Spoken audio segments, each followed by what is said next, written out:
Kalian mungkin tahu ya, gue itu drop out. Kalau ditanya di interview, di TV atau di mana, ini selalu jawaban gue selalu sama. Gue selalu bilang, gue drop out dari kuliah. Itu karena gue itu udah running perusahaan startup dan karyawannya udah hampir 100, makanya gue keluar. Tapi itu bukan jawaban aslinya. Jadi gue keluar, itu sebenarnya udah lebih lama. Gue keluar tuh semester awal banget. Kenapa gue keluar? Jawabannya adalah gue nggak mampu bayar. Waktu itu umur gue masih 19 tahun. Kalian mungkin banyak yang kira, oh dia kuliah di BINUS, orang tuanya kaya. Enggak, gue kuliah di BINUS, itu gue masuk sendiri. Gue nggak masuk uang pangkal, karena nilai sekolah gue lumayan bagus. Gue itu bayar di BINUS ya, itu dapat diskon gede banget untuk biaya masuknya. Itu satu. Yang kedua, untuk bayar semesteran, itu gue empot-empotan. Gue inget banget waktu itu bayarnya 22,5 juta, yaitu tahun 2018-2019. Itu 22,5 juta.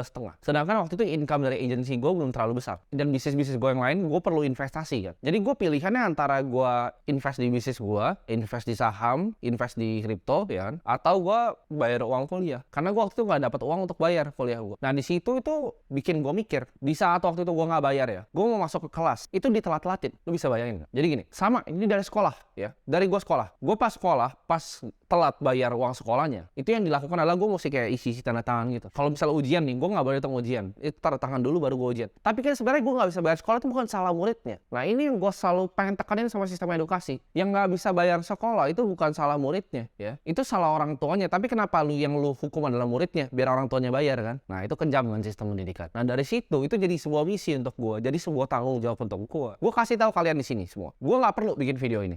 Gue nggak perlu bikin apapun, gue nggak perlu ngajar kalian di platform apapun. Gue di sini, gue duduk di sini ya. Gue investasi sendiri. Gue mau ke Bali, gue mau ke kemana-mana ya. Gue invest doang dengan uang gue sekarang. Itu udah cukup untuk hidup sampai mati ya. Gue nggak perlu kerja 1 hari lagi sebenarnya. Gue udah cukup ya. Gue udah cukup. Gue bikin kayak gini karena ini adalah misi ya. Gue punya visi, gue punya misi. Gue lihatnya ada problem yang sangat besar. Gue lihat di masalah yang gue alami sendiri tadi, yang gue cerita. Nah itu adalah masalah yang gue pengen ubah. Jadi tiap kali gue ngomong ke kamera gini, itu adalah dengan visi, dengan tujuan. Gue kasih tahu ya keseharian gue tuh nggak bangun dengan misalnya gue bangun tidurnya, gue bangun tidur gue langsung kayak lihat, oh ini gue mau langsung TikTok dan lain-lain. Enggak, gue bangun tidur tadi sini, gue mandi, videografer gue di bawah, gue syuting video ini. Ini adalah bentuk dari tanggung jawab. Karena ini adalah hal yang gue benar-benar pengen. Gue pengen bisa ngerubah bangsa kita, at least sedikit aja lah orangnya jadi lebih pintar. At least sedikit aja orang nganggep sekolah itu scam. Karena gini, kalau kalian lihat sebuah revolusi, kayak ibarat itu ada bendungan. Bendungan itu buat bocor. Itu nggak perlu lubang yang gede atau kalian hantam pakai bola gede. Cuman cukup sedikit aja bocor. Airnya udah mulai keluar. Tapi terus. Maksudnya apa? Sedikit air itu adalah kalian yang sama-sama percaya sama gue bahwa sistem edukasi sekolah itu adalah scam. Dikit aja, lama-lama itu akan bocor bendungannya, akan hancur. Dan dari situ kita baru bisa tata ulang sistem pendidikannya.